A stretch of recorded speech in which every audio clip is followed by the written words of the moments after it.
coat, white shoes, black hat, Cadillac, yeah. The boys are John Bond. Black coat, white shoes, black hat, Cadillac, yeah. YouTube, what's shaking? Welcome to another episode of the Silver and Gold Stack Attack.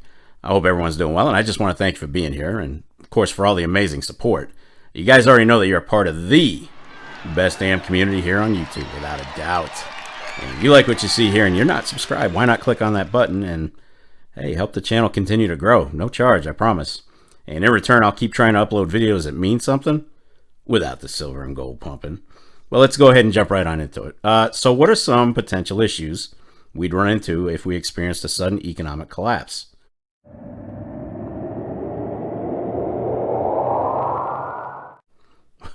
Well, maybe nothing to that extreme, but the scenarios I'm getting ready to cover could definitely make it feel like the end of the world. I mean, think about it.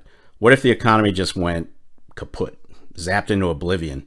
And would our silver and gold actually do us any good in those situations? Well, first I'm going to go over the different scenarios that could occur during a collapse. Then we'll close out with the efficacy of silver and gold in those situations. Now, I'm sure there are more fallout scenarios, but I'm trying to keep this video as short as possible. And if you can think of any that weren't listed, be sure to list them in the comments below. And please keep in mind that I'm not predicting doom and gloom, a collapse. I'm not going there. I don't know any more than anybody else. These are just some potential situations that we need to be aware of if the economy were to collapse. Anyway, let's go ahead and roll this thing. Well, we're waiting. All right, let's go ahead and rip through this list really quickly. Number one, shortage of food and supplies. Look, we've seen this all before. When things get a little bit crazy, people start panicking. Just remember the great toilet paper fiasco during COVID. But during an economic collapse, one of the first things to happen will be a mass rush for food, water, meds, and supplies.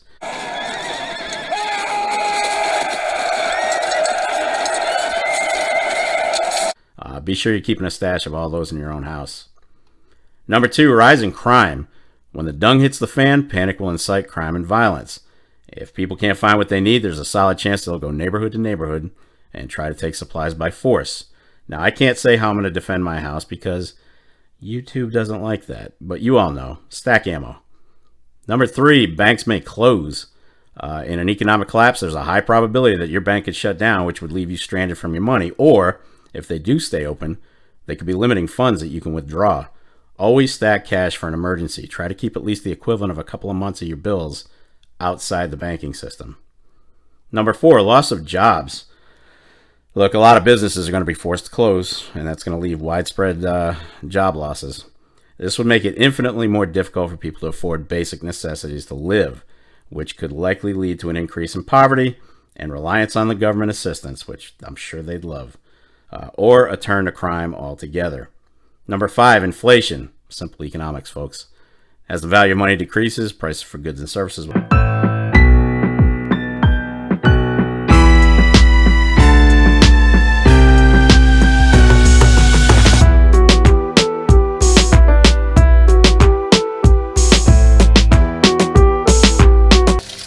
And this means that your money won't go as far as it used to, and we've already seen that. Number six, power outages or grid failures. If the economy tanks, power companies may not be able to maintain the grid, so expect to see more frequent and longer lasting power outages. I mean, we could literally find ourselves back to the caveman days. Number seven, communication breakdown, and not the Led Zeppelin song. Let's face it, the majority of us are very dependent on cell phones. I know I am. I haven't owned a landline in probably 15 plus years. And during a collapse, cell phone towers and internet providers, they may not be able to keep up with the demand or maintain their infrastructure. So communication may become spotty or, even worse, non-existent. Imagine the masses not being able to post on Instagram or Facebook.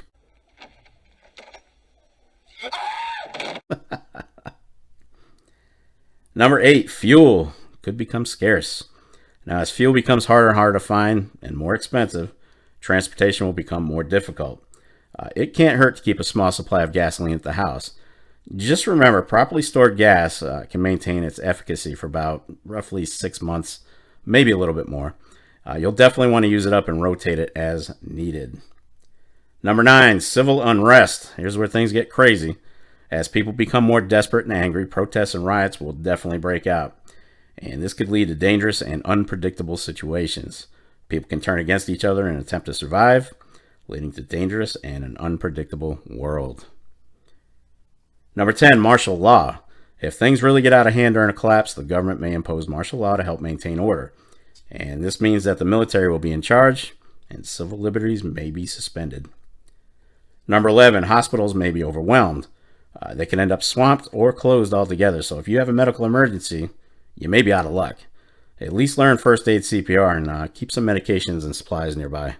Number 12, housing market collapse. With a struggling economy, many won't be able to afford their mortgages or rent, which could lead to a wave of foreclosures and evictions. Think about those who bought in at the peak of the market recently, overpaying for their houses by tens of thousands and with an overblown rate.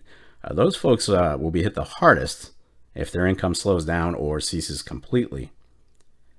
Number 13, bartering could become more common. With the value of money decreasing, people may turn to bartering for goods and services. And that means that skills and resources will become more valuable than cash and metals. 14, rise in black markets. And with shortages of essential goods, black markets may emerge to fill the gap. And these markets will be unregulated and potentially dangerous. And last one, number 15, an increase in mental health issues. The stress and uncertainty of an economic collapse, it's going to take its toll on mental health. You might want to expect to see an increase in anxiety, depression, and other mental health issues. And honestly, this is just my opinion, but hell, this country is already confused enough as it is. Can you imagine how our population would fare if things really hit the fan? Wow, that is a lot to take in, isn't it? Jeez. So with all that stuff going on, how would our silver and gold help us during a collapse? There are generally two schools of thought on this topic. And the first one is, hey, they'll be utilized for bartering purchases. Gold and silver have been a means of bartering for centuries, and there's no reason to think it can't happen again, right? The second thought is, they'll be absolutely useless, since people will be hunting supplies and not precious metals. Most of the population doesn't even know there's silver in pre-65 halves, quarters, and dimes, and they definitely don't know much about silver and gold bullion. That kind of complicates things just a bit, right? Now, personally, for me, I'm of the mindset that metals won't do you much good in the immediate aftermath, but could be extremely helpful during the recovery stage. That's just my opinion. Yours may differ. That's fine. But let me close out this video by expanding on why I think the way I do. First and foremost, the dollar will likely be trashed, right? So it's not like you can just take your silver and gold to the bank or coin shop to get the aforementioned worthless dollar in return. Also, with banks and coin shops most likely shut down during an SHTF, well, that pretty much eliminates those avenues for getting some help. And remember, 95% plus of the general public being clueless to the value of metals. They don't know. So there's a good chance they'll turn down your trade offer for a couple of reasons. First, they can't eat precious metals, and second, they can't verify the authenticity of the silver and gold you're offering. They just don't know. Now, there is a flip side to my thought process on this, and here it is. I think that gold and silver could very well be the currency of the aftermath, but it would take some time, just take a little bit of time for the general public to recognize the value of metals again before that happens. Remember, centuries ago, silver and gold were very common for bartering and commerce. Today's society, with the exception of stackers, doesn't have a clue as to how society can run without cash. It's going to take some time, folks. But in the end, stackers may very well come out on top of the heap of what society has become right after a collapse.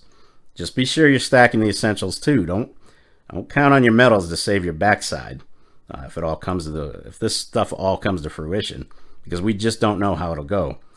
I mean, isn't it better to be prepared for both scenarios by stacking metals and supplies? I think so.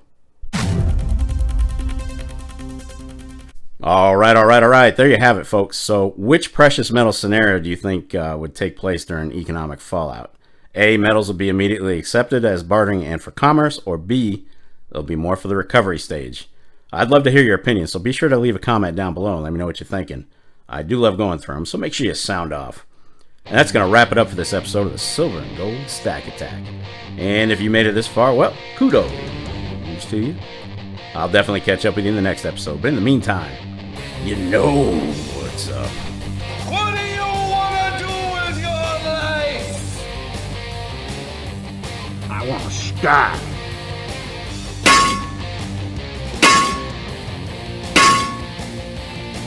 Damn right. Get stacked.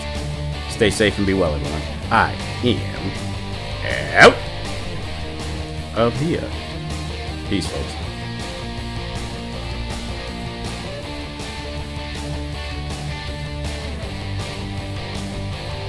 You're still here? It's over. Go home.